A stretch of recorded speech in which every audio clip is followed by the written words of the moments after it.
The following announcement has been paid for by the WZWA Network.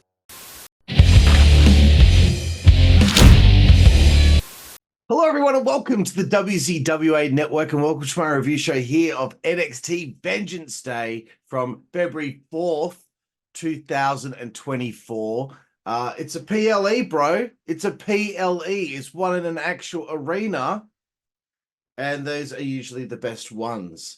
What a packed crowd. It looked packed, although I think the arena was only like, I think they only got like 3,000 or 4,000 people, but the selection of arena that they used made it look like it was a huge house.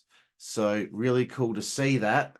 And also really cool. Fuck, my glasses are a bit smudged. Really good to see Wade Barrett back, which I think he was just filling in for Booker T. For one night only, back with Vic Joseph. And so, I was excited for this show because I had a feeling Carmelo Hayes would finally turn heel, and we'll get to that soon. Opening up the show, the Dusty Rhodes Tag Team Classic, bro. The finals, Baron Corbin, Bron Breakker, the Wolf Dogs taking on Carmelo Hayes and Trick Williams. Was really popping for Baron and Bron coming out on motorbikes. Great to see, again, the building full. That'll shut those AEW fans up, eh? If Melo and Trick win this and Melo turns at him later, that's hilarious. But we'll see what happens, eh?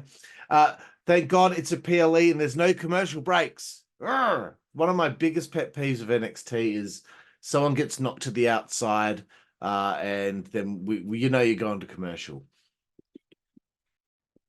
Excuse me. The crowd were into this very early on. Melo shined. He shined early, as did Trick. And the Wolf Dogs, of course, kept up with him.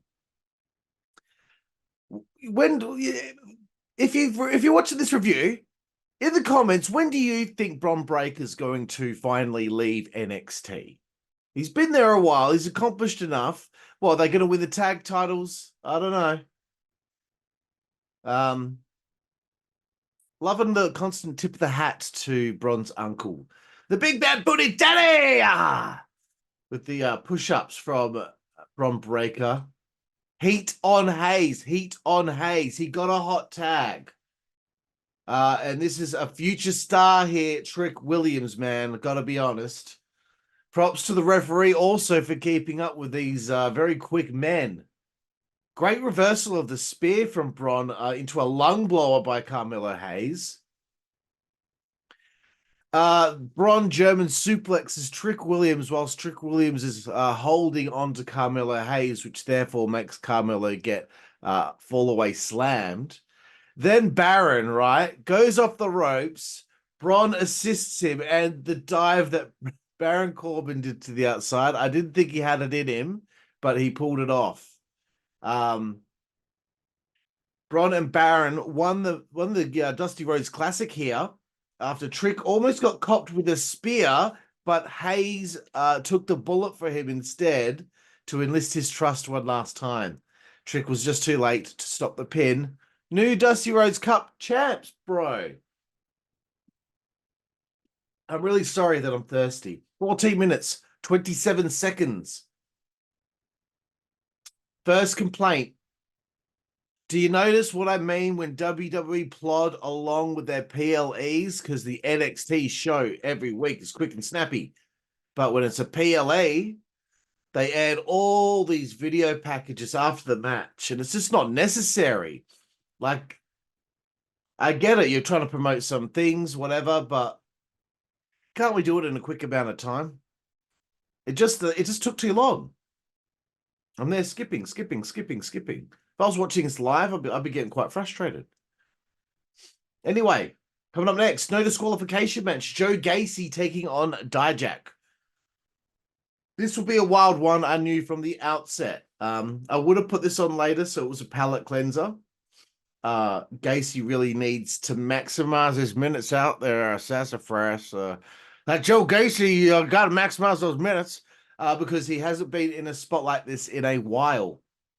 Dijak has been one of the most underrated talents in WWE and NXT for years. He never has a bad match. I'm into his feuds. The dude goes balls to the wall. He can have a great match with anybody. Severely underrated. So the story of the match is no matter what Dijak does, Gacy just keeps coming for him. I love the part where Gacy was inside of a trash can, laying down, and Dijak's just stomping it and hitting it with a chair. And then Dijak goes off the ropes, I guess, to give a big boot to the trash can as Joe stands up, and Joe just like headbutted him whilst he's inside the trash can. And I was like, that's great. That's twice in a year now that something really innovative with a trash can has been taking place, like when Io Sky jumped off the top of the cage whilst inside of that trash can for War Games. Fucking ridiculous. Dijak went for a springboard and went flying through a table that was set up on the outside by Gacy earlier that had a bunch of toys and stuff on it. That was a pretty hectic bump. Then Gacy blinded Dijak with duct tape, and that just immerses the crowd, because how bad would it be not being able to see? And you know that there's a guy in the ring that has a bunch of weapons. Even with the fans knowing it's not real, knowing that he's probably doesn't even know when it's going to happen, there might be a signal, but it'll still be a bit scary, despite the fact that, you know, this is a predetermined wrestling contest. What I loved about it, though, was that the duct tape was over his eyes. He hit his finish on Joe Gacy because he managed to find him, but then he couldn't find him afterward, after the bump had taken place. He couldn't find him. It was fucking wicked. What a great little spot. He finally peeled the tape off and then got spiked on a chair with a DDT. Gacy, I thought he was winning this, man, but Dijak hit a club to the back, and then his finisher again, and he won the match. Gacy was smiling despite losing, and that kind of freaked Dijak out a little bit. So Dijak wins in 11 minutes, 56 seconds. Let's move forward. Mixed 6-person tag team match is up next. The family, hey, how you fucking doing? Hey, T, how you fucking doing, Tone? And chanting Stacks Lorenzo and Adriana Rizzo. They're taking on Out the Mud, Bronco Nima, Jaida Parker, Lucien Price with SCRYPTS at ringside. So the family sneak up on OTM to start the match. Jaida and Adriana were featured early here. They are so soon into their run in NXT in these groups. Must be a whirlwind for them, right? Must be a whirlwind. Now they're on a PLE in front of like all these thousands of people. And I think I've seen Adriana wrestle once in that Battle Royal.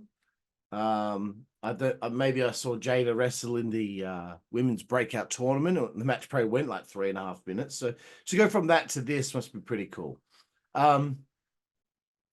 I thought OTM needed to win this to establish themselves a little bit more, because, you know, they've lost a tag title shot to the family. They have been patient, and I thought that now they needed it to be their time, because, well, you know, they haven't done a whole lot. This is like the first proper angle that they're really sinking their teeth into. Anyway, I think the NXT tag division's on fire right now. Jaida slapped AT, how you fucking doing, Tom? And then Tony called for Adriana, and she laid Jaida out. Then Rizzo, you crazy woman, she went to the top rope. What a sick crossbody to the outside onto Lucien and Bronco. I always forget Bronco's name. I don't know how. But then Tony hit there. Fucking forget about it for the win. So the family get a pinfall victory there in 10 minutes, 11 seconds. More video packages. I'm complaining about the pre-tapes. Where's the pre-tapes? Okay, then, all right. I spoke too soon. We got something with Kiana James and Izzy Dane. They're a new little duo there in NXT.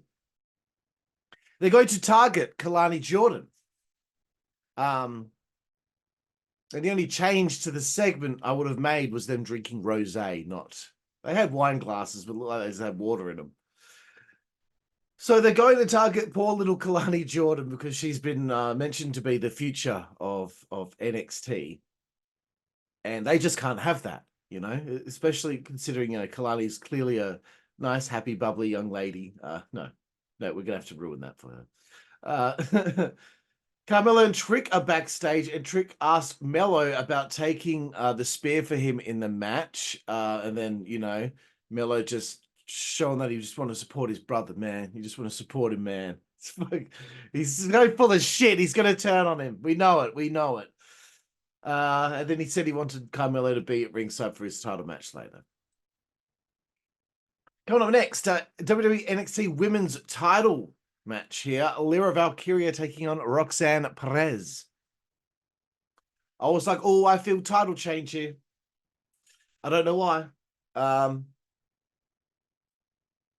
I knew Lola Vice was inserting herself into the match later on because I pasted the card from cagematch.net into my notes.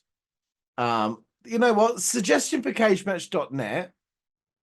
On the card, if somebody is added to a match in the middle of a match, that's a spoiler. It shouldn't be on the card. It could be in the results section, but not on the card. Because some people might look at the card before they look at the results or they watch the show. It's a spoiler, mate. Anyway, Lyra's become quite a good technician over the last few months. And I'm digging the new gear, Lyra. Lyra Valkyria. Yeah, Lyra. Not Lyra. It's just an Australian thing to get words wrong. But yeah, digging the new gear. Lyra, I did it again. Lyra hit her patented baseball slide and was a ferocious fight from the outset. Roxanne hit Pop Rocks in a sloppy way early on, and then Lola Vice's theme hit, and out she came with a referee to cash in her NXT Breakout Tournament contract. Roxanne was pissed over this, and it's become a three-way. It's ferocious. Lola was really going for it, and I was proud, you know. She went to choke Roxanne out after a flurry of madness. She looked like she was desperate. She sold it perfectly. She was relentless on Roxanne before Lyra hit that splash on Lola. It was so good because it made the result super suspenseful. Whoever put this together, mwah, perfect. Perez hit a few dives and looked to close in on Valkyria, who reversed a crossbody into her finish. Lola tried to take it. This is how you book a cash in. She shoved Valkyria out the way. She tried to steal the pin. It was so suspenseful. Then she hit this sick back fist. Probably one of the moves of the show. She gave this back fist to Roxanne Perez. Boom! Like fucking...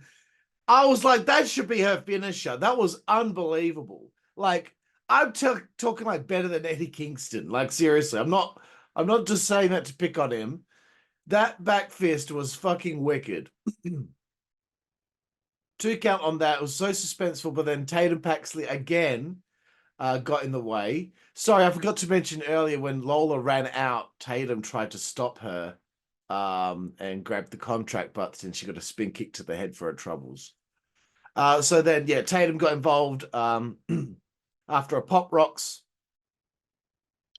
Lola got hit with the Night Wish by Lyra Valkyria, and Lyra won.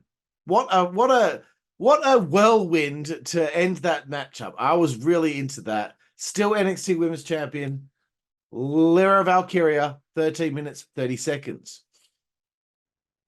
We go backstage and Riley Osborne shows up to ask Thea Hale at the Chase U calendar signing to be his Valentine. I can't wait for that vignette to air of them going on a date or whatever for Valentine's Day.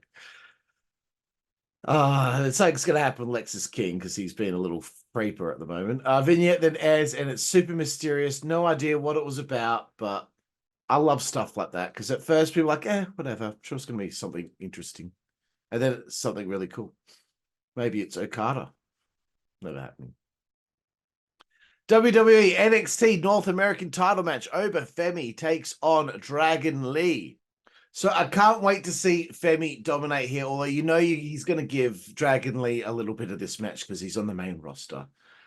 And I hate to say this, but this was a thought of my mind. Who needs Moose in WWE when you have Oba Femi? Femi's like way younger. He's just as athletic. It's not a knock on Moose, but he's getting there in age. And if Moose was going to go over there, he probably should have done it by now. So it's a shame, but this is how the cookie crumbles sometimes. That's why, okay, this is what I wanted to say. That's why resetting NXT and all those fans out there will always be like, oh, shit, NXT 2.0 was shit. Like, they were rookies, bro. Like, give them a shot. But here's the thing. Building to the future. Wouldn't you rather build to the future by relying on young, upcoming fucking talent that are at the peak of their fucking young lives, right? I couldn't think of the word. There's a word I was looking for and I couldn't find it. You know how annoying that is?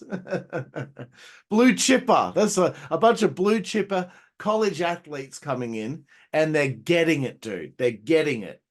Why would you rather aging indie guys who are like in their late 30s? Adam Cole has had like a couple of concussions, broken ankle. He's been injured a whole heap. All those indie guys over at AEW, they're wrestling only like 20, 30 matches a year. I know a lot of people at NXT don't wrestle as much, but they're on the road as well. It's just there had to be a point where it's like, okay, you need to invest in the future and you've got to start a bit younger because these people could be a part of the company for 15, 20 years. Anyway, Dragon came out hot, but Femi was impatient and nailed him, son. Dragon Lee was super resilient, kept biting back. Great selling from Dragon Lee in this one. Lots of hope spots aplenty for Dragon. He had Femi in a submission hold. And Femi was all tied up from the submission hold, and he got the rope break by grabbing the top rope with his teeth. Wow, I've never seen that before. Dragon fought so hard. Femi was in a world of hurt. Dragon managed to hit a sit-out Liger bomb for another 2 count. But Femi retained after a few sick power moves and the pop-up power bomb to win. Not surprised. Lexus King is with the Chase You ladies at their calendar, this calendar that they put out. It's ridiculous. Was surprised that Andre and Duke weren't there, but I guess maybe they wanted to feature Riley Osborne a bit more here. He flirts with them again. Riley Osborne confronts him, and they just immediately start having the most ferocious fight ever, and it's split up by security. Ava, the general manager, Ava. Oh, God. No, I've got nothing wrong. There's nothing wrong with her. I've got nothing against her, but she'll get there, I hope. She'll get there. She's just a bit awkward. She talks about Battleground and how that's going to be a PLE too. So very good. Malik Blade and Edris Enofi were backstage with Brindley Reese, and they're delivering their positive and negative feedback on their situation as a team. Then what do you know? Nathan Fraser interrupts with Axiom, and he goes on, hey, Axiom, should I give him one of those omitting our truths? And Axiom's like, no, like, for the love of God, don't. Nathan Fraser gives one of his hard-hitting known truths. And, mate, Malik Blade and Edris Enofi aren't fucking happy at all. Aren't happy at all. So they're going to have a match in NXT next week because Nathan decided to walk up to someone and act like a cunt. Bit goes on about this week's NXT, and we cross to Lola and Roxanne fighting backstage because, of course, the psycho hose beast herself, Roxanne Perez, can't have one thing happen without, like, screaming bloody murder, trying to destroy the soul and claw out the eyes and beat the head in of someone that's just annoyed her or got involved in her business. Every single time, bro. This is going to be the same Roxanne Perez angle that we've seen for months on end, where Roxanne just now she sees her backstage and goes and attacks her, and they start fighting. This is a cookie cutter fucking angle that they do all the fucking time. And I hope Lola Vice beats you. She's got some problems, mate. Anyway, time for the main event of the evening here. WWE NXT title match. Ilja Dragunov takes on Trick Williams with Carmelo Hayes at ringside. Let's see what happens here, mate. Let's see what happens. Trick opened up hot. Ilja was bleeding from the nose early. This match was ferocious. These two were stiff as shit with one another. I didn't want to keep darting my eyes away from this match to keep writing my notes, but unfortunately, I had to. And sometimes I had to pause, rewind, and because it was ferocious. The fans booed Ilja as he yelled about not wanting to lose. Excuse me, Trick was bleeding from the mouth. That really gave a great effect for this one. It makes it more of a war because you know that both those situations were hard way. Ilja was destroying Trick early. He's like an animal, this guy. Like he's I've never seen anyone perform like this guy when he wrestles. It's like he's like a psycho dude. Melo hugged Trick for too long at one stage, so Trick was on the outside of the ring. After having copped a bit of a beat down from Ilja, Ilja was climbing to the top rope. If Carmelo let go of Trick earlier, Trick might have been able to get into that ring and cut Ilja off, but he held on to the hug too long. And you saw at one stage, Trick finally push Carmelo away so he could get in the ring. And that's what led to him getting drop kicked in the fucking head as he tried to get into the ring. Trick had a section of hope and started to get Ilja reeling.